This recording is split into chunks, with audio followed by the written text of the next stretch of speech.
টেগরিন সুফিয়ান আমার সবচেয়ে সাকসেসফুল কাজগুলোর মধ্যে অন্যতম। সুফি গানের সাথে রবীন্দ্রনাথের কবিতার অ্যামালগামেশন করিয়েছিলাম। লন্ডনের কেমডেন দুর্গাপুজোর থিম সং তৈরি করি নমামি গঙ্গে, যেটা পরবর্তীকালে এসভিএফ আমাদের থেকে ক্রয় করে। যে এই বৈঠকখানা শুধু বৈঠকখানাই নয়, এটা একটা মোটিভেশনাল দিকও রয়েছে। শিল্পের ক্ষেত্রে কিন্তু অর্থটা খুব প্রয়োজনীয়। পর্যাপ্ত উপার্জন যদি না হয় তাহলে কিন্তু সেই শিল্পটাকে এগিয়ে নিয়ে যেতে পারবে না। আবৃত্তি শিল্পীরা যে ধরনের বৃত্তর মধ্যে কাজ করতে অভ্যস্ত, আমি সেই বৃত্ততে ঢুকিইনি কখনো। বিদেশে যখন আমন্ত্রণ পাই 2012 সালে সিঙ্গাপুরের টিগর সোসাইটি থেকে, বিবেকের স্রোতে আমারই নিজের তৈরি করা একটা প্রোডাকশন। কখনো করেছি রাগের আবহে রবির কবিতা গিটারে টেগর, যেখানে আমার সাথে কাজ করেছেন ফ্রান্সের বন্ধু ড্যামিয়ান ট্রেডেন, উস্তাদ রাশিদ খান। তার সাথে আবৃত্তি নিয়ে যুগলবন্দি করার সৌভাগ্য একমাত্র আমারই ঘটেছিল। বাংলাদেশের বঙ্গবন্ধু মুজিবুর রহমানের জন্মশতবর্ষ উপলক্ষে গান লেখার একটা সৌভাগ্য হয় আমার। আমেরিকা থেকে তো হয়ই, অস্ট্রেলিয়া থেকে হয়, বাংলাদেশ থেকে, কলকাতা থেকে। ওখানকার প্রধানমন্ত্রীও আমাদের কাজের খুবই প্রশংসা করেন।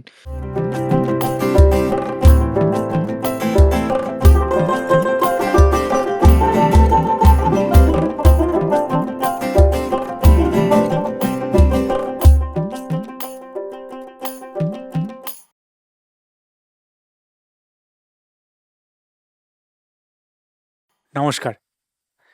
বৈঠকখানার নতুন পর্বে আপনাদের সবাইকে স্বাগত। আশা করি আপনারা ভালো আছেন, সুস্থ আছেন, আনন্দের দিন কাটাচ্ছেন। আজকের পর্বে আমাদের যিনি অতিথি, তিনি একজন খুব ভালো কবিতার লেখক, গানের রচয়িতা বা গানের লেখক যা বলবেন। তার সঙ্গে প্রচণ্ড ভালো সঞ্চালক, কারণ তার সঙ্গে আমার বসতে খুব সমস্যা হবে, একটু পরে বুঝতে পারবেন আপনারা, কারণ তিনি খুব সুন্দর কথা বলেন এবং তিনি প্রচণ্ড ভালো আবৃত্তি করেন। এতটা ভালো আবৃত্তি লোকজন দাঁড়িয়ে থেকে শোনে অনেক জায়গায়, এবং তিনি অনেককে আবৃত্তি করা বা এসব অনেক কিছু শেখানো। তো তিনি একাধারে অনেক ধরনের অনেক কিছু তার গুণ। তো বকবক না করে আমরা এই গুণী মানুষের সঙ্গে আপনার আলাপ করে দিই। নমস্কার শুভদীপ। নমস্কার। তুমি বলতে পারি? একদম নিশ্চিন্তে। তো কেমন আছো? আমি তো বেশ ভালোই আছি, চলে যাচ্ছে কাজে কর্মে, নতুন নতুন চিন্তায়, নতুন নতুন কাজের ভাবনায়, সবকিছু মিলিয়ে ঠিকঠাক। আমার তোমার কাজ আমি প্রচুর দেখেছি, শুনেছি, এবং আমাদের একজন কমন বন্ধু আছে প্রিয়দর্শী। একদম প্রিয়দর্শী। তো প্রিয়দর্শী থেকে তোমার প্রচুর প্রশংসা শুনেছি, হুম, হুম, হুম। এবং আজকে এই এপিসোডটার জন্য প্রিয়দর্শীকে ধন্যবাদ, কারণ প্রিয়দর্শী না থাকলে এটা হতো না। নিশ্চয়ই। তো তোমার শুরু করার আগে আমি জিজ্ঞেস করি, তোমার শুরু মানে একদম শুরু থেকে তুমি অনেক কিছু করতে পারো, তো প্রথম কোনটা দিয়ে শুরু করেছিলে? প্রথম আবৃত্তি দিই অবশ্যই। আসলে ছোটবেলা থেকেই কবিতা, গান এসবের প্রতি একটা বেশ মানসিক যোগাযোগ ছিল। তারপরে যখন কলেজে পড়তে, পড়তে ১ম দূরদর্শনে গেলাম, আকাশবাণীতে গেলাম, সেই জায়গায় কাজ করার সূত্র ধরে আ আরো অনেক গুণী মানুষদের সাথে যোগাযোগ হলো। একটা নতুন অনুপ্রেরণা পেলাম এবং তখনই ঠিক করে নিলাম যে এই আবৃত্তিকে বা এই ধরনের সাংস্কৃতিক কাজেই আমি নিজেকে পেশাগত দিক থেকে যুক্ত করব। সেটা ভাবা বা সেটাকে ভাবাটা সহজ, কিন্তু তার বাস্তবায়ন তো সহজ নয়। কিন্তু সেই কঠিন কাজটাই অনেক পরিশ্রম করে সেটাকেই বাস্তবায়িত করতে চেষ্টা করেছি এবং এখনো প্রতিনিয়ত করে যাচ্ছি। ইচ্ছেটা ছিল, তাগিদ ছিল এবং সবচেয়ে যেটা বেশি ছিল সেটা হচ্ছে একটা ঐকান্তিক ভালোবাসা এই বিষয়গুলোর প্রতি। খুব সুন্দর বললে তুমি। আর আবৃত্তি করে নিজের পেশা চালানো একেবারেই। খুবই কঠিন ব্যাপার একটা, খুবই কঠিন ভাবা কাজ। আজকালকার হুম, যুগে। কারণ হুম, হুম। আমাদের বহু আগে যখন রবীন্দ্রনাথ ছিলেন, হয়তো তখনকার দিনে হয়তো আবৃত্তি লোকে শুনতো, অনেক কিছু করতো। এখন মিডিয়াম চেঞ্জ হয়েছে, প্রচুর অপশন বেড়েছে। তো তুমি এরকম একটা দুঃসাহসিক কাজ, আবৃত্তি নিয়ে থেকে যাওয়া, কারণ এটা পুরোপুরি আমি কিন্তু আর্থিকভাবে বলছি, হ্যাঁ। হুম, একেবারেই। তো তুমি এই শিল্পের ক্ষেত্রে কিন্তু অর্থটা খুব প্রয়োজনীয়। কারণ একজন শিল্পী সে কিন্তু তার উপার্জন যদি পর্যাপ্ত উপার্জন যদি না হয় তাহলে কিন্তু সে শিল্পটাকে এগিয়ে নিয়ে যেতে পারবে না। আজকে আমরা বৈঠকখানায় বসে কথা বলছি, কিন্তু বৈঠকখানার চারিদিকে অনেকগুলো ব্যয় যুক্ত হয়ে রয়েছে। সেই ব্যয়গুলো না সংস্থান না হলে তাহলে কিন্তু এই কাজগুলো, এই কথোপকথন, এই আড্ডা, বৈঠকখানা কিছুই আমরা মানুষের কাছে পৌঁছে দিতে পারতাম না বা পারি না। ঠিক, ঠিক, এটা একদম ঠিক। অর্থকরী দিকটা খুবই প্রয়োজন।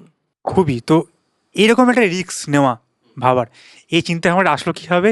আর তোমার বাড়ির লোকজনের একটা কি ছিল? একটা আমরা সবাই বাড়ির লোকজনের খুব সবাই একটা একটা মধ্যবিত্ত বাড়ি থেকে, সমর্থন ছিল না গো। কারণ এটা স্বাভাবিক। খুব স্বাভাবিকই যে তারা চায় যে তাদের ছেলে বা মেয়ে হোয়াটএভার তারা একটা নিশ্চয়তা চায়।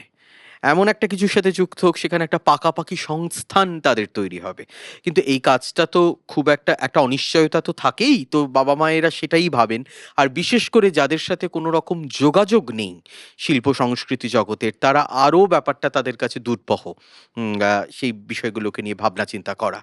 তো সেই সমস্ত প্রতিকূলতা আমাকেও ফেস করতে হয়েছে, এবং সেইগুলো আ একটা অদম্য জেদ ছিল যে আমি এই কাজটাই করব এবং যেভাবে হোক এটাকে আমি বাস্তবায়িত করবই। আর আরেকটা কথা, আমি কিছুদিন আগের আরেকটা ইন্টারভিউতেও সেটা বললাম যে, আমি বরাবরই না ব্যাপারটাকে খুব প্রফেশনালি বা কমার্শিয়ালি ভেবে এসেছি। আমি কখনোই সো কল্ড কবিতা আবৃত্তি শিল্পীরা বা যে ধরনের ফরম্যাটে কাজ করতে অভ্যস্ত, যে বৃত্তর মধ্যে কাজ করতে অভ্যস্ত, আমি সেই বৃত্ততে ঢুকিইনি কখনো। এইটা আমাকে একটা এটা মস্ত একটু বড় এক্সপ্লেন করে দর্শকদের কাছে। সাপোর্ট দিয়েছে। আমি এক্সপ্লেন করছি ওটা। যেটা মনে করো যে আমাদের যেরকম নন্দন, বাংলা একাডেমি একটা কবিতার বৃত্ত রয়েছে। সেই বৃত্ততে সবাই গিয়ে কবিতা বলছে, সন্ধ্যাবেলার অনুষ্ঠানে কঠিন, কঠিন কবিতা, আ উম তা তারা বিভিন্ন বিষয় নিয়ে কথা বলছে। সেই বিষয়গুলোও জরুরি। কিন্তু তার সাথে, সাথে একটা কবিতাকে নিয়ে কমার্শিয়ালি আমি কি করে আ ব এক্সিকিউট করতে পারি, কি করে প্লেস করতে পারি, সেটা আরো জরুরি। আমি বরাবরই প্রোডাকশন করে এসেছি। আমি ১ম বিদেশে যখন আমন্ত্রণ পাই ২০১২ সালে সিঙ্গাপুরের টেগোর সোসাইটি থেকে, সেটা আমার প্রোডাকশন। সেটা স্বামী বিবেকানন্দের ১৫০ বছর উপলক্ষে টেগোর সোসাইটি সিঙ্গাপুর ওরা করেছিল বিবেকের স্রোতে, আমারই নিজের তৈরি করা একটা প্রোডাকশন। যেখানে কবিতা আছে, গান আছে, কোরিওগ্রাফি আছে, একটা স্ক্রিপ্ট আছে। আমি কখনো করেছি রাগের আবহে রবির কবিতা, ক্লাসিক্যাল রাগের সাথে রবীন্দ্রনাথের কবিতা, কখনো করেছি গিটারে টেগর, যেখানে আমার সাথে কাজ করেছেন আমার ফ্রান্সের বন্ধু ড্যামিয়েন ট্রেডেন্ট। আমার পরম সৌভাগ্য যে আ মা মানে আমাদের দেশের তথা সারা পৃথিবীর গর্ব, কিংবদন্তি, এই বছরই তিনি চলে গিয়েছেন আমাদের ছেড়ে, উস্তাদ রাশিদ খান।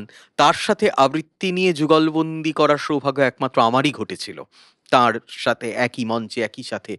তো আমি বরাবরই এমন কাজ করতে চেয়েছি, এমনভাবে ব্যাপারটাকে ফরম্যাট করতে চেয়েছি, যেটা সকলের কাছে খুব গ্রহণযোগ্য হয়। কবিতা কিন্তু সকলের জন্যে নয়। এই কথাটা আমাদের মাথায় রাখতে হবে। কবিতা বুঝবে, কবিতার আ মা যে অর্থ সেগুলো সব একজন বুঝতে, মানে কি বলবো, দর্শক শ্রোতারা সবাই বুঝবে, তা কখনোই নয়। কবিতার অডিয়েন্স কখনোই সবাই নয়। তাহলে আমি সবার কাছে কবিতাটাকে কি করে পৌঁছে দেব? তাহলে আমাকে এমন কিছু করতে হবে আমার পরিবেশনের মধ্যে, আমার পুরো আ প্রেজেন্টেশন এর মধ্যে, যেটা লোকের কাছে একটু অন্যরকম লাগে। আজকে আমরা যারা প্রতিনিয়ত বিভিন্ন জায়গায় পারফর্ম করি, আমরা যখন পারফর্ম করছি, যেটা আমরা পারফর্ম করছি, সমস্ত অডিয়েন্সের লোক সেই পারফরম্যান্সের অর্থ বা কবিতার অর্থ কি বুঝতে পারছে? একটুও নয়। তাহলে তাদের কি ছুঁচ্ছে? কবিতার মধ্যে আমাদের মধ্যে যে আবেগের সঞ্চারটা ঘটছে, আমাদের যে অ্যাকশন গুলো ঘটছে, কখনো আমরা আনন্দ পাচ্ছি, কখনো দুঃখ পাচ্ছি, কখনো রাগ, অভিমান, প্রেম, বিরহ, এই যে অনুভূতির এতগুলো স্তর ছুঁয়ে, ছুঁয়ে যাচ্ছি, ওই জিনিসটা ছুঁচ্ছে। তারা কিন্তু কবিতার লাইনের একেবারে অর্থগত দিক যে তাদের কাছে পরিষ্কার, তা কখনোই নয়। ফলে আমাকে এমনভাবে কাজটাকে সাজাতে হবে যেটা অনেক মানুষকে cater করতে পারে। এমনকি আমি তো সবচেয়ে বড় চ্যালেঞ্জটা নিই, যারা কবিতা শোনে তাদের জন্য নয়, যারা শোনে না আমি তাদেরও আমার বৃত্তের মধ্যে আনবো। যেরকম এই যে আমি কখনো ক্লাসিক্যালের সঙ্গে করেছি, কখনো ইন্সট্রুমেন্টাল করেছি, কখনো ব্যান্ডের গানের সাথে করেছি। মানে আমার পারফরম্যান্স এরকম হয়েছে, কলা মন্দিরে হয়েছিল দোহারের সাথে যুগলবন্দি। একদিকে দোহার, আরেকদিকে আমি এবং আমার স্টুডেন্টরা। কতগুলো কবিতার পার্ট আমার সোলো ভয়েসে যাচ্ছে, কতগুলো কোরাসে যাচ্ছে, সঙ্গে ন্যারেশনে ছিলেন সৌমিত্র চট্টোপাধ্যায় এবং সুতপা বন্দ্যোপাধ্যায়। সেটা একটা বিরাট প্রোডাকশন হয়েছিল। তো এই যে নানা রকম পরীক্ষা-নিরীক্ষা বা পরিবেশনগত দিক থেকে বৈচিত্র্যটা আনা, এটা আমার মনে হয় আবৃত্তি শিল্পের জন্য আজকের দিনে দাঁড়িয়ে অত্যন্ত প্রয়োজন। কারণ প্রতিনিয়ত না এই শিল্প মাধ্যমগুলো পরিবর্তনশীল। প্রতিনিয়ত একটা পরিবর্তনশীলতা প্রত্যেকটা শিল্প মাধ্যমে কাজ করছে। সেখান থেকে দাঁড়িয়ে যদি আবৃত্তিকে আরো মানুষের কাছে পৌঁছে দিতে হয়, তার মধ্যে বৈচিত্র্যতা ভীষণ প্রয়োজন। কাঠিন্যকে দূর করতে হবে, সহজ করে পারফরম্যান্স করার অভ্যাস তৈরি করতে হবে, এবং সেই মানে কি বলবো, সেই তাগিদটা তৈরি করতে হবে যাতে আমি আমার বিষয়টাকে সকলের মধ্যে ছড়িয়ে দিতে পারি। এইভাবেই আমি কবিতাটাকে নিয়ে বরাবর প্রথম থেকে একটা প্রোডাকশন ফরম্যাটে, একটা কনসেপ্টের ওপরে, একটা ভাবনার ওপরে আরো অনেক আর্ট ফর্মকে একত্রিত করে আমি কাজ করে এসেছি। এবং আমার মনে আছে যে আমি যখন একটা কাজের কথা আমি বিশেষ করে উল্লেখ করব যে টেগরিন সুফিয়ানা আমার সবচেয়ে সাকসেসফুল কাজগুলোর মধ্যে অন্যতম। আ সেখানে অথেন্টিক সুফি গানের সাথে রবীন্দ্রনাথের কবিতার অ্যামালগামেশন করিয়েছিলাম। ওয়াও! এবং এটা শোনাবে আমাদের? সুফি বলতে আ দেখো সুফি গানটা তো আমি শোনাতে পারব না। আচ্ছা। আমি রবীন্দ্রনাথের কবিতা হ্যাঁ। অবশ্যই বলব। যে দেখো সুফিজম এবং টেগরিজম দুটো পাশাপাশি। কারণ দুটোই সমর্পণের কথা বলছে, দুটোই নিবেদনের কথা বলছে, আত্মনিবেদনের কথা বলছে। এবং সেখানে রবীন্দ্রনাথের কবিতার সাথে আমি নিজামুদ্দিন আউলিয়া, আমির খসরু, বুল্লে শাহ এদের অথেন্টিক সুফি ইউজ করেছিলাম বা গাওয়া হয়েছিল। তো এই জিনিসগুলো তো লোকের কাছে একটা নতুন মানে জায়গা তৈরি করছে এবং যারা মনে করে সুফি গান শোনে তারাও তখন রবীন্দ্রনাথের কবিতাটা শুনছে। যারা হয়তো রবীন্দ্রনাথের কবিতা শোনে তারাও তখন সুফি গানটা শুনছে। এই যে আমি জনারটাকে বাড়াচ্ছি, এইটা আমার একটা বরাবরের ইচ্ছে ছিল, তাগিদ ছিল, চেষ্টা ছিল এবং সেটা কিছুটা করেছিও। খুব সুন্দর এটা বললে। আচ্ছা, যখন তুমি এটা করছো, আমাদের তো স্পেশালি তুমি যে বৃত্তটার কথা বললে, সেই বৃত্ততে প্রচুর নাককুচো লোকজন থাকে, যারা হয়তো কিছুই তাদের মতো না হলেই প্রচুর নেগেটিভ কমেন্ট করে। ওই যে রবীন্দ্রনাথই তো বলে তো গেছে, ওই যে সেটাকে কিভাবে প্রবীণ, ওই যে পরম পাকা, চক্ষুকর্ণ দুইটি ডানায় ঢাকা, ঝিমায় যেন চিত্রপটে আঁকা, উনি বলে গিয়েছেন। সুতরাং যারা ওই চিত্রপটে আঁকা বা ঝিমোচ্ছে, ওই যে প্রবীণ, ওই যে পরম পাকা, তারা বরাবরই তো পাকামো মেরে গিয়েছে। তাতে শিল্পের কিছু যায় আসে না। শিল্প হচ্ছে একটা নদীর স্রোতের মতো, যে চড়াই উতরাই পেরিয়ে, খানাখন্দ পেরিয়ে, উঁচু নিচু পেরিয়ে সে দুর্বার গতিতে এগিয়ে যাচ্ছে এবং এই এগিয়ে চলাই জীবন, এগিয়ে চলাই শিল্পের সবচেয়ে বড় বৈশিষ্ট্য। খুব সুন্দর বললে এটা। তোমাকে খুব যদি একটু হলে ব্যক্তিগত জিজ্ঞেস করি তোমাকে, যখন তুমি ১ম শুরু করছো, কারণ এই তুমি যে জায়গায় কাজটা করছো, আমাদের মধ্যে চেনা জানার মধ্যে সবাই এটা করে না। আমাদের ছোটবেলায় আবৃত্তি করা একটা খুব বড় ধুম ছিল।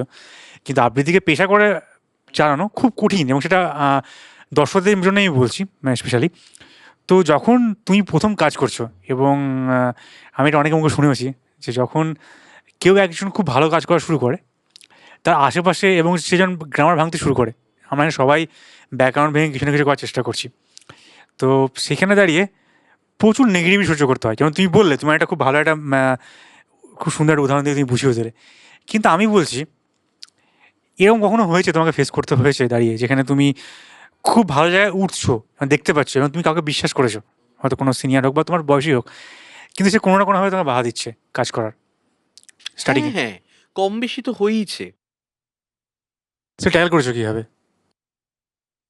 আমি আমার কাজে অটল থেকে গেছি। আমার বরাবরই না উম আমি খুব মানে কি বলবো? সংগ্রামী মানুষ।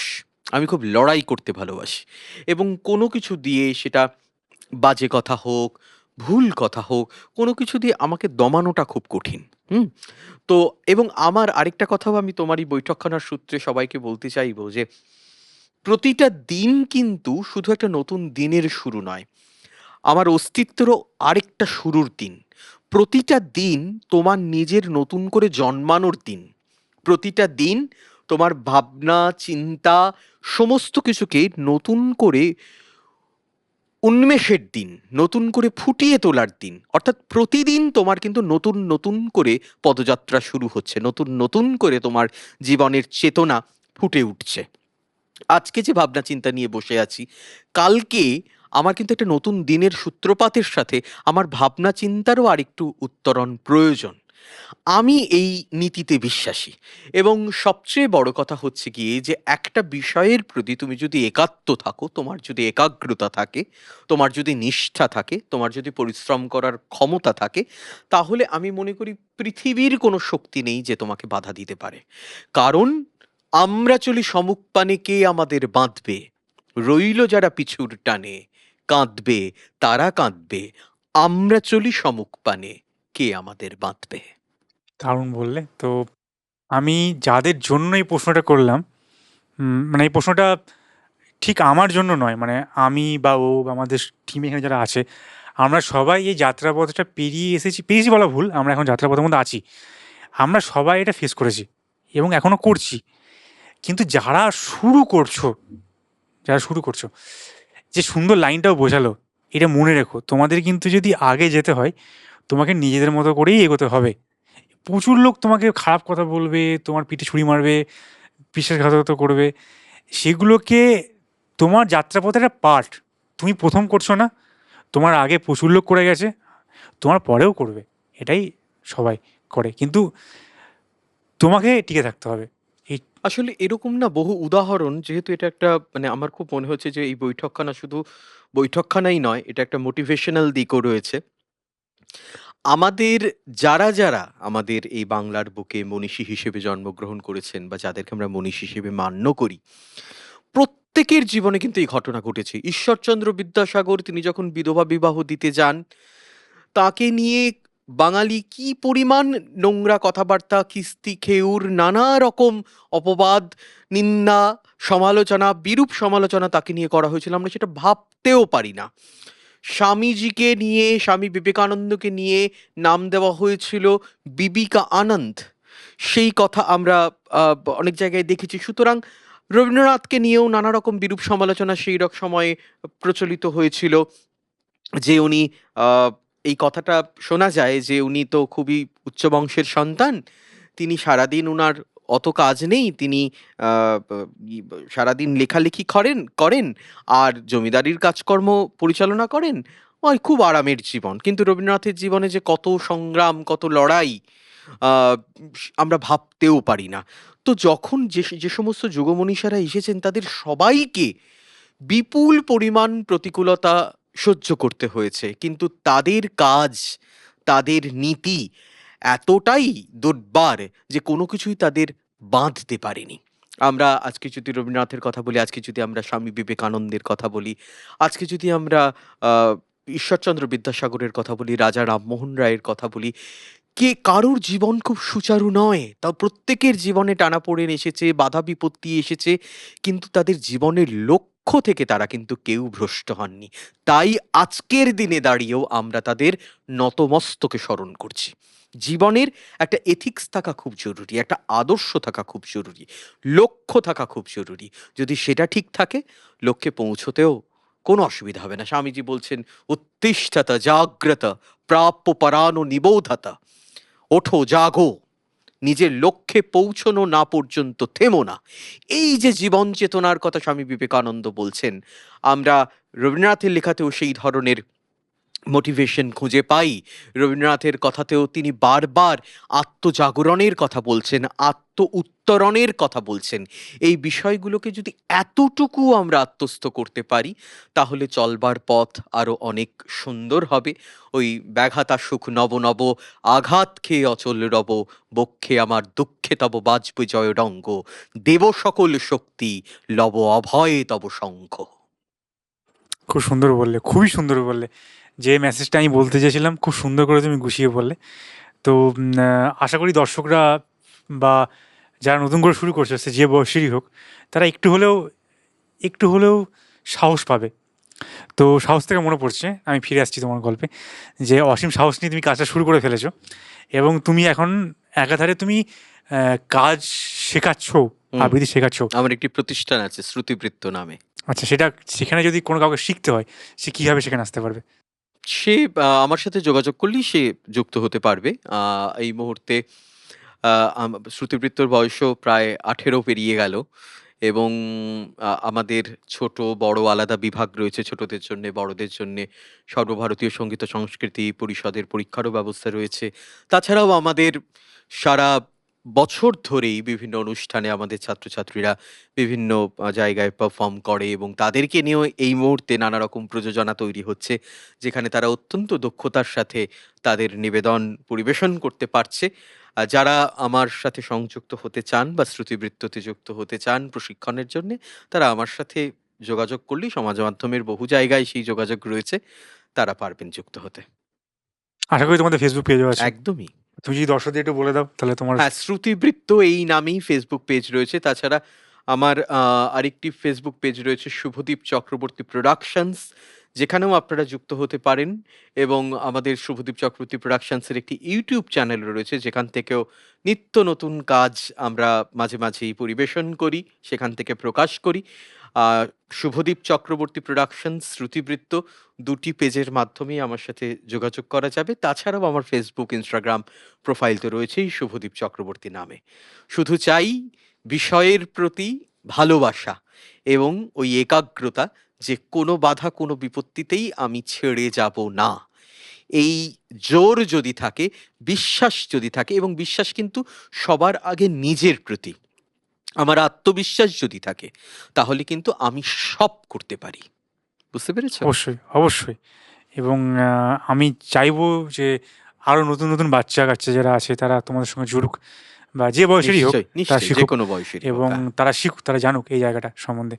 তো আমি দর্শকদের দর্শকদের আমি জানি না আপনারা কতজন এখন আর আগের মতো কবিতা শোনেন বা কবিতা আ শুনতে ভালোবাসেন বা কবিতা লিখেন।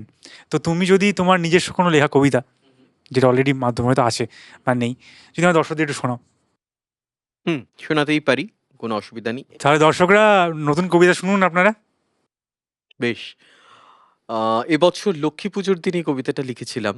বাহ! তো কবিতাটার নাম কোজাগরী। আমাদের এই লক্ষ্মী পুজো কোজাগরী লক্ষ্মী পুজো নামে খ্যাত। তো প্রচলিত আছে এই ভাবনা বা বিশ্বাস যে মা লক্ষ্মী সবার ঘরে ঘরে গিয়ে বলেন যে কোজাগরী কোজাগরী, অর্থাৎ কে জেগে আছো। তো সেটা নিয়েই এই কবিতাটা, কোজাগরী। আজ রাত্রি তো লক্ষ্মীর রাত, ঘরে ঘরে দীপ জালো, আকাশের বুকে কোজাগরী চাঁদ ছড়িয়ে দিয়েছে আলো। বিনিদ্র রাতে সবার ঘরেতে আসবেন নারায়ণী, ঘুমিও না কেউ, জেগে থেকো ঠিক, শিয়রে পদধ্বনি। শুভ্র পেচক মার পায়ে পায়ে আসবে সবার ঘরে, সকল বিঘ্ন দূর হবে ঠিক লক্ষ্মী মায়ের বরে। সবার দুয়ারে ঘুরে ঘুরে দেবী ডাকলেন কোজাগরী, সাড়া এলো না তো ত্রিভুবন জুড়ে অবাক ধনেশ্বরী। সবার ঘরেতে কত আয়োজন, নৈবেদ্যের থালা, চন্দন চুয়া ধূপ দ্বীপ আর কত না ফুলের মালা। সবার কণ্ঠে পূজার মন্ত্র, পাঁচালির চেনা সুর। মায়ের সে ডাক এলো না তো কানে, লক্ষ্মী গেলেন দূর। বাইরের আলো জ্বলল কেবল, ভেতরে অন্ধকার। কি করে খুলবে মা লক্ষ্মী আজ শিকল লাগানো দ্বার? চেতনা প্রদীপ নিভে গেছে মনে, তাই শুধু কোলাহল। লক্ষ্মী জাগেন কোজাগরী রাতে, আহ্বান নিষ্ফল। জেগে কেউ নেই, জেগে কেউ নেই, ঘুমন্ত সভ্যতা। লক্ষ্মী তবুও ডাক দিয়ে যান, ভেঙে সব নীরবতা। এসো আজ এই পবিত্র রাতে, আলোয় ভুবন ভরি, সবার দুয়ারে যাবেন লক্ষ্মী, তাই আজ কোজাগরী। খুব সুন্দর, খুব সুন্দর, খুব সুন্দর। মা লক্ষ্মী যেন আমাদের সবার মাথার উপর কৃপা হাত রাখেন। করেন, একদমই তাই, সেটাই আর চাওয়া। খুব সুন্দর লিখেছো, দারুণ লিখেছো। তো তোমার কণ্ঠে তোমার লেখাটা গান, সরি, কবিতা শুনলাম। এবার যদি অন্য যেটার কারোর কবিতা একটা বলি। একদম দেখো, যার কবিতা ছাড়া আমাদের, যারা আমরা কবিতা ভালোবাসি, তাদের আমি মনে করি তাদের সবার জীবনে অসম্পূর্ণ, সেই কবির কবিতা বলি, রবীন্দ্রনাথ ঠাকুর। তাঁর লেখা একটা কবিতা বলি। আমি ভিক্ষা করে ফিরতেছিলেম গ্রামের পথে পথে, তুমি তখন চলেছিলে তোমার স্বর্ণরথে। অপূর্ব এক স্বপ্ন সম লাগতেছিল চক্ষে মম, কি বিচিত্র শোভা তোমার, কি বিচিত্র সাজ। আমি মনে ভাবতেছিলেম এ কোন মহারাজ, আজ শুভক্ষণে রাত পোহালো ভেবেছিলেম তবে, আজ আমারে দ্বারে দ্বারে ফিরতে নাহি হবে। বাহির হতে নাহি হতে কাহার দেখা পেলেম পথে, চলিতে রথ ধনধান্য ছড়াবে দুই ধারে, মুঠা মুঠা কুড়িয়ে নেব, নেব ভারে ভারে। দেখি সহসা রথ থেমে গেল আমার কাছে এসে, আমার মুখ পানে চেয়ে নামলে তুমি হেসে। দেখে মুখের প্রসন্নতা জড়িয়ে গেল সকল ব্যথা, হেনকালে কিসের লাগি তুমি অকস্মাৎ, আমায় কিছু দাও গো বলে বাড়িয়ে দিলে হাত। মরি, এ কি কথা রাজাধিরাজ, আমায় দাও গো কিছু, শুনি ক্ষণকালের তরে রইনু মাথা নিচু। তোমার কি বা অভাব আছে ভিখারি ভিক্ষা ফুকের কাছে এ কেবল কৌতুকের বশে আমায় প্রবঞ্চনা, ঝুলি হতে দিলেম তুলে একটি ছোট কণা, যবে পাত্রখানি ঘরে এনে উজাড় করি, এ কি ভিক্ষা মাঝে একটি ছোট সোনার কণা দেখি, দিলেম যা রাজভিখারি রে, স্বর্ণ হয়ে এলো ফিরে, তখন কাঁদি চোখের জলে দুটি নয়ন ভরে, তোমায় কেন দিইনি আমার সকল শূন্য করে। খুব সুন্দর, খুব সুন্দর। আশা করি আমাদের টিমের লোকজনের খুব ভালো লেগেছে। তো দর্শকদেরও আশা করছি খুব, খুব ভালো লেগে থাকবে। আর দর্শকদেরও বলবো এটা আবৃত্তি শোনা, কবিতা পড়া এগুলোর অভ্যাস করুন, ভালো লাগবে।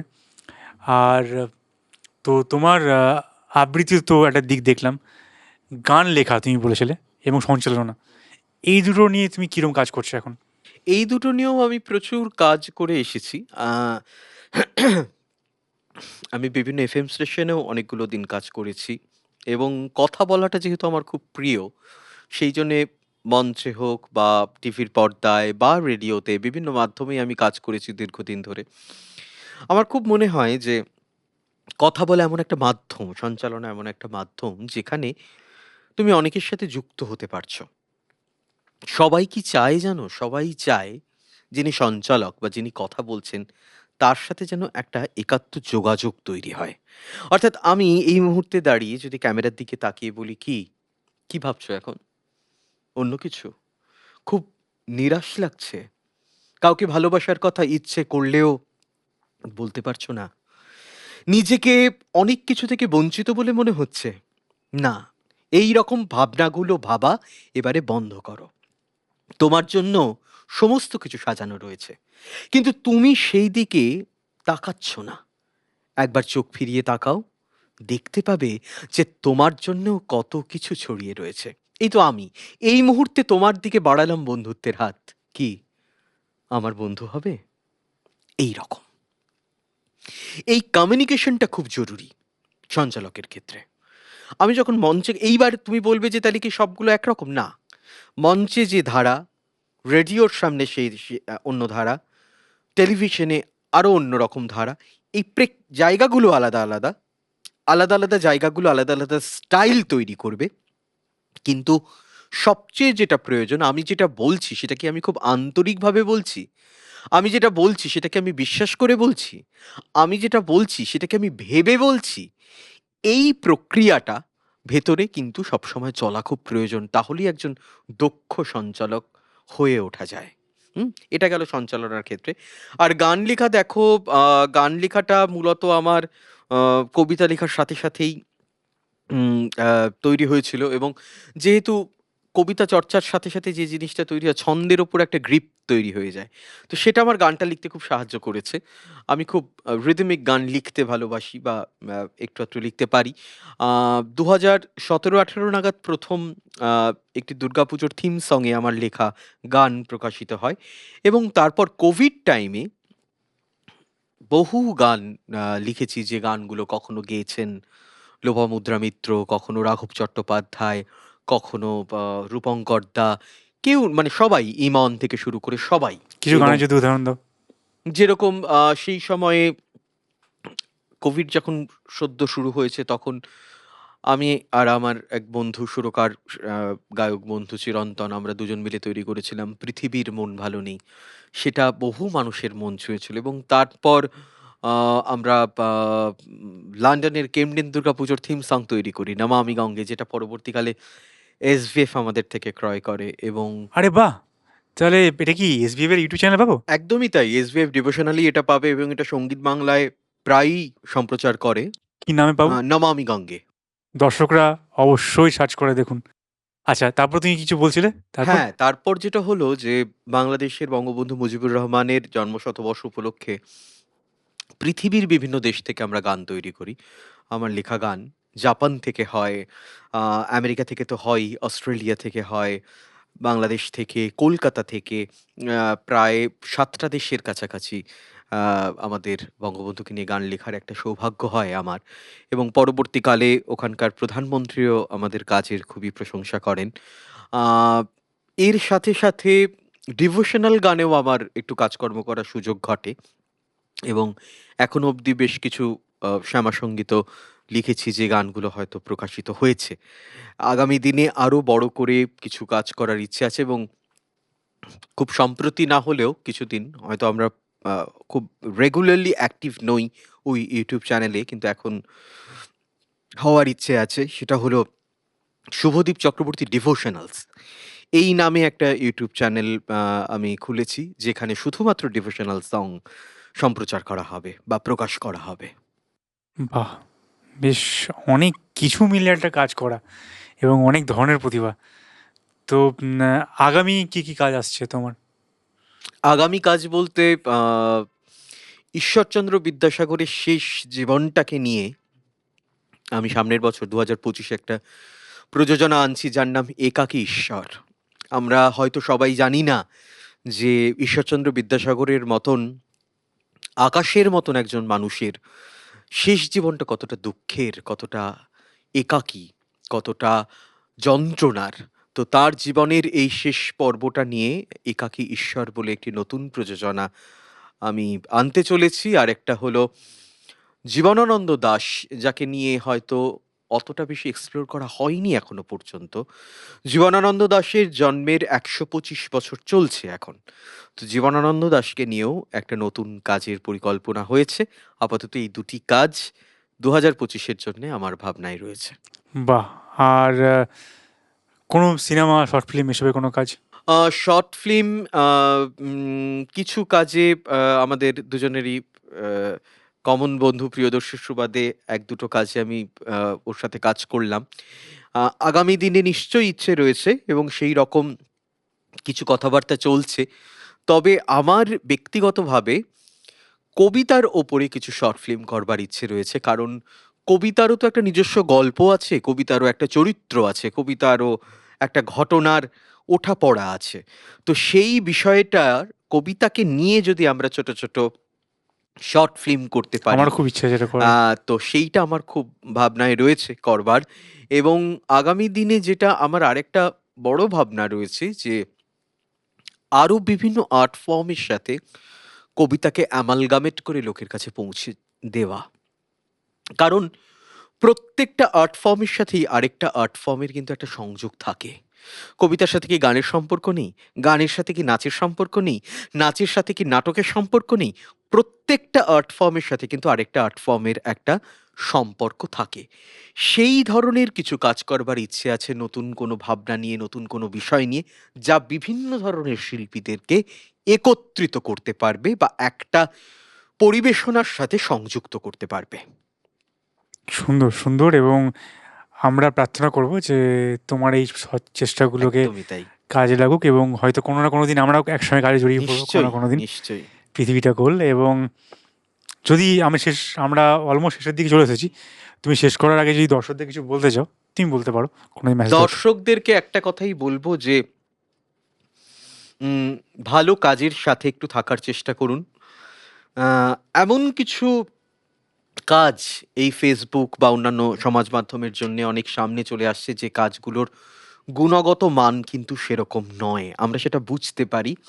কোনো লঘু জিনিসকে আমরা যদি একটু বেশি গুরুত্ব দেই, তাহলে সেটা আমাদেরই সর্বনাশ ডেকে আনবে। তাই যথাযথ বিষয়কে যথাযথ গুরুত্ব দিন, তাহলে আমরা আরো ভালো কাজ করার অনুপ্রেরণা পাবো এবং কবিতার মধ্যে দিয়ে যদি শেষটুকু করি, তাহলে একটা কথাই বলবো যে আমাদের প্রত্যেকের মধ্যে যত দিন যাচ্ছে তত বেশি ঘৃণা বাড়ছে। তত বেশি আমরা লোককে খারাপ কথা বলতে যেন একটা অদ্ভুত আনন্দ অনুভব করছি। না, ভালোবাসাই শেষ কথা বলবে। ভালোবাসার থেকে শক্তিশালী দ্বিতীয় আর কিছু নেই। তাই সকলের প্রতি প্রীতিবোধ অনুভব করুন, ভালোবাসুন। পৃথিবীটা সুন্দর একমাত্র ভালোবাসায়, অন্য কোনো অনুভূতি দিয়ে নয়। ভালোবাসা দিয়েই পৃথিবী জয় করা যায়। খুবই সুন্দর বললে, খুবই সুন্দর এবং আমি জানি না আজকে তুমি আমাকে সঞ্চালক হিসেবে কতটা রেট করবে। না, না, তোমার খুব বেশ ভালো। তোমার স্বতঃস্ফূর্ত তোমার এবং মতন করে এবং সঞ্চালনা তুমি করছো। হ্যাঁ, তো খুব ভালো লাগলো আমার তোমার সাথে কথা বলে এবং আমার টিমের লোকজন আশা করছি এবং দর্শকদেরও আশা করব খুব ভালো লেগেছে। তো খুব সুন্দর একটা পজিটিভ নোট দিয়ে তুমি শেষ করলে। একদমই তাই। মানে আমার খুব মনে হচ্ছে আমি শেষটুকু করি হ্যাঁ। জীবনানন্দ দাশেরই একটি কবিতা দিয়ে। প্লিজ। খুব মনে হচ্ছে যে, সুচেতনা তুমি এক দূরতর দ্বীপ বিকেলের নক্ষত্রের কাছে।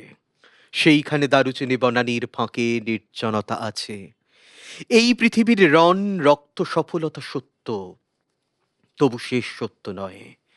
কলকাতা একদিন কল্লোলিনী তিলোত্তমা হবে, তবুও তোমার কাছে আমার হৃদয়। আজকে অনেক রূঢ় রৌদ্রে ঘুরে প্রাণ পৃথিবীর মানুষকে মানুষের মতো ভালোবাসা দিতে গিয়ে দেখেছি আমারই হাতে হয়তো নিহত ভাই, বোন, বন্ধু, পরিজন পড়ে আছে। পৃথিবীর গভীর গভীরতর অসুখ এখন, মানুষ তবুও ঋণী পৃথিবীরই কাছে। কেবলই জাহাজ এসে আমাদের বন্দরের রোদে দেখেছি ফসল নিয়ে উপনীত হয়। সেই শস্য অগণন মানুষের সব থেকে উচ্চারিত স্বর্ণের বিস্ময়ে আমাদের পিতা বুদ্ধ কনফুসিয়াসের মতো আমাদেরও প্রাণ মুখ করে রাখে।